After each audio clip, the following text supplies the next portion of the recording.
दोस्तों, कयामत यानी अपोकलिप्स कैसी दिखती है? 28 सितंबर 1908 हैदराबाद।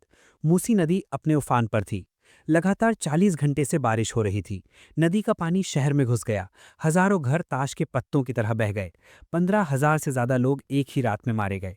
लोग पेड़ों पर चढ़े हुए थे, छतों पर बैठे थे और नीचे मौत बह रही थी। निजाम ऑफ हैदराबाद, जो दुनिया के सबसे अमीर आदमी थे, वो भी बेबस थे। उन्होंने मौलवियों को बुलाया, पूजा पाठ करवाई, नदी में सोना चांदी फेंका ताकि नदी शांत हो जाए। लेकिन नदी शांत नहीं हुई। नीचर को रिश्वत नहीं दी जा सकती। जब सब दुआ मांग रहे थे, तब एक आदमी, एक इंजीनियर, उस तबाही के बीच खड़ा था। वो रो नहीं रहा था, वो दुआ नहीं मांग रहा था, वो अपनी नोटबुक में कैलकुलेशंस कर रहा था। उसने नदी की आंखों में आंखें डालकर कहा, आज तूने शहर को डराया है, कल मैं तुझे गुलाम बनाऊंगा। लोगों ने उसे पागल कहा, नदी को कोई बांध सकता है क्या?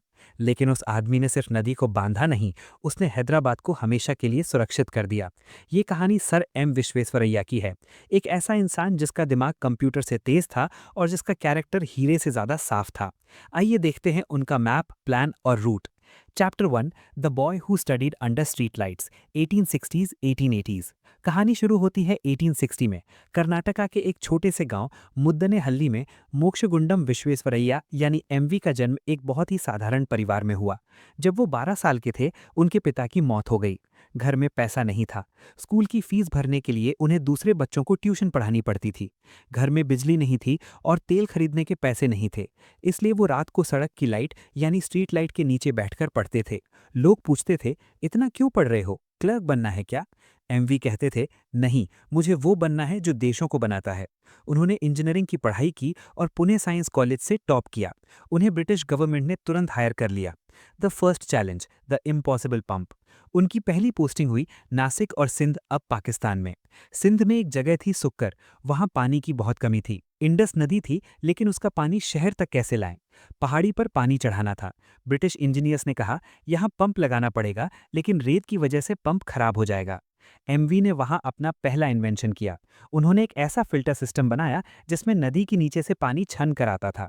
उस सिस्टम का नाम था कलेक्टर वेल। वो इतना सक्सेसफुल हुआ कि आज भी वो टेक्निक यूज होती है।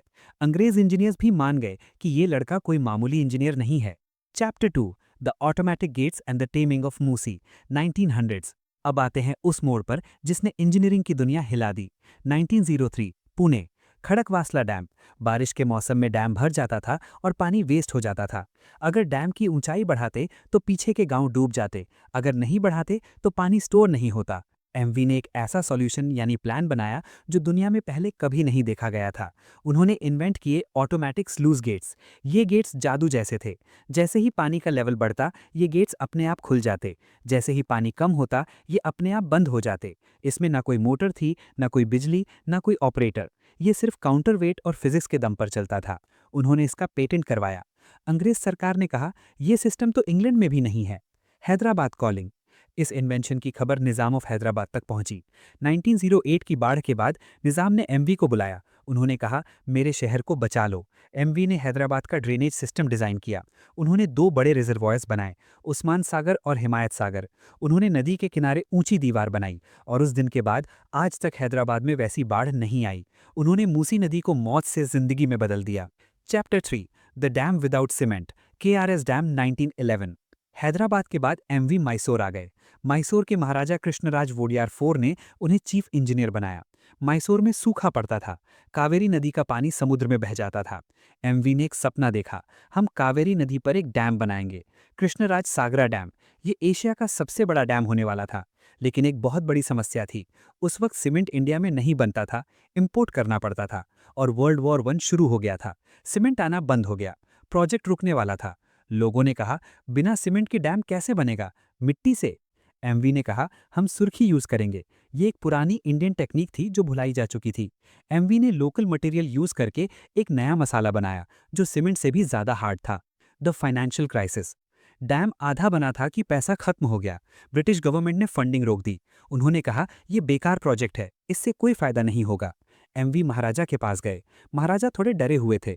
एमवी ने उन्हें कहा, योर हाइनेस, ये डैम सिर्फ पानी नहीं देगा, ये बिजली देगा, ये फैक्ट्रीज चलाएगा, ये मैसूर की किस्मत बदल देगा।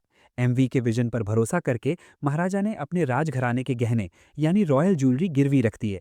सोचिए, एक इंजीनियर की बात पर राजा ने अपना खजाना दांव पर लगा दिया। डैम बना और जब वो कंप्लीट हुआ तो उसने 1,20,000 एकड़ जमीन को पानी दिया। उसी डैम की बिजली से बैंगलोर इंडिया का पहला शहर बना जहां स्ट्रीट लाइट्स चली। आज जो वृंदावन गार्डन्स आप देखते हैं वो उसी डैम का हिस्सा है। Chapter 4, the resignation and the discipline of 100 years. Maharaja ने एमवी को मैसूर दीवान ऑफ मैसूर यानी प्राइम मिनिस्टर बना दिया। उन्होंने मैसूर को बदल कर रख दिया। मैसूर यूनिवर्सिटी बनाई, इंडिया की पहली university outside British territory. State bank of Mysore बनाया। मैसूर सोप फैक्ट्री बनाई, sandalwood soap. Bhadravati steel plant बनाया। उन्होंने स्लोगन दिया, इंडस्ट्रियलाइज और पेरिश, उद्योग लगाओ या मर जाओ। लेकिन 1918 में एक पॉलिटिकल इशू हुआ। कुछ लोग चाहते थे कि जॉब्स में रिजर्वेशन हो, बेस्ड ऑन कास्ट ना कि मेरिट। एमवी मेरिट के पक्के थे। वो मानते थे कि इंजीनियर वही बनना चाहिए जिसमें काबिलियत हो। महाराजा पर प्रेशर था। एमवी ने कहा, अगर मैं अपने उसूलों से समझौता करूंगा तो मैं कुर्सी पर नहीं बैठूंगा। उन्होंने उसी वक्त रेजिग्नेशन दे दिया। वो सरकारी गाड़ी छोड़कर अपनी पुरानी कार में घर गए। पावर उन्हें करप्ट नहीं कर पाई। The secret of 102 years. Sir M Visvesvaraya 102 साल 1962 तक जिंदा रहे। लोग पूछते थे, आपकी हेल्थ का राज क्या है? उनका जवाब उनका डिसिप्लिन था। फूड, वो हमेशा भूख से थोड़ा कम खाते थे। स्लीप, रात को 10 बजे सोना, सुबह 5 बजे उठना। फिक्स। वर्क, वो 90 साल की उम्र में भी डिजाइन करते थे। ड्रेस कोड, उन्हें किसी ने कभी बिना सूट बूट और पगड़ी के नहीं देखा। इवन घर पर भी वो वेल ड्रेस्ड रहते थे। एक बार जब वो 100 साल के थे, उन्हें बैंगलोर में एक फंक्शन में स्पीच देने के लिए बुलाया गया। लोगों ने कहा, सर आप बैठकर बोलिए। एमवी ने कहा, नहीं, जब तक मेरे पैरों में जान है मैं खड़े होकर बात करूंगा। उन्होंने 1 घंटे तक स्पीच दी, बिना रुके बिना थके। Conclusion, the legacy of the architect. दोस्तों, सर एम विश्वेश्वरैया ने हमें द अल्टीमेट मैप दिया है।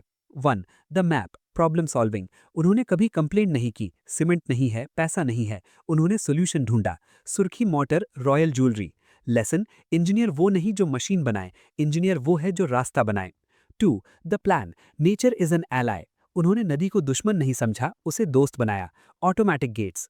3, the route, character is destiny. उन्होंने पीएम की कुर्सी छोड़ दी लेकिन मेरिट नहीं छोड़ा।